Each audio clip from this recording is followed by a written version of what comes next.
The Columbia Basin Walleye Club is closer to getting their feet wet with a long and coming plan to put a pier in at Blue Heron Park. For more than 5 years, the club has been working to install a 120-foot pier at the park for fishing, sunbathing, bird watching, and other activities. Janet Baker says the plan is to put a dock ledger in sometime next week with a pier dedication in the spring. After it's cured and they go to bring the lake up, the platform and the walkway will be put in and attached, and then the dock will be ready to use. Baker has been instrumental in getting all but about $20,000 raised towards the pier's $150,000 price tag.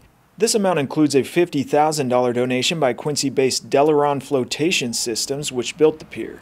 Other large donors include the Moses Lake Irrigation and Rehab District, the Moses Lake Conservation District, and the Columbia Basin Foundation.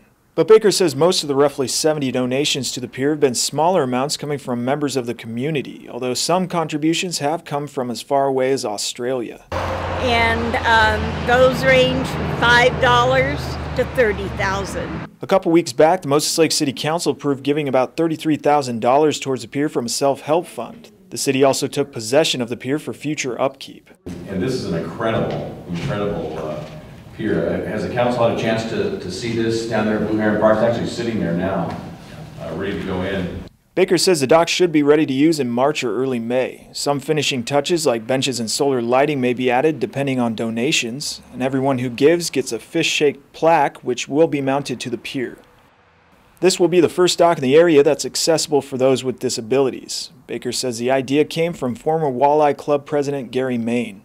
When Gary Main started this project back in 2007, he started it because there was no easy way for somebody without a boat that was on crutches or in a wheelchair to fish. Baker says the dock is dedicated to people like Nick Kimmel, a Moses Lake soldier who became a triple amputee last year due to injuries sustained in Afghanistan. We're hoping we can have Nick here to show our appreciation to him and anybody else that has a handicap that wants to wet a line and catch a fish. For more information on donating, call 509-431-7048.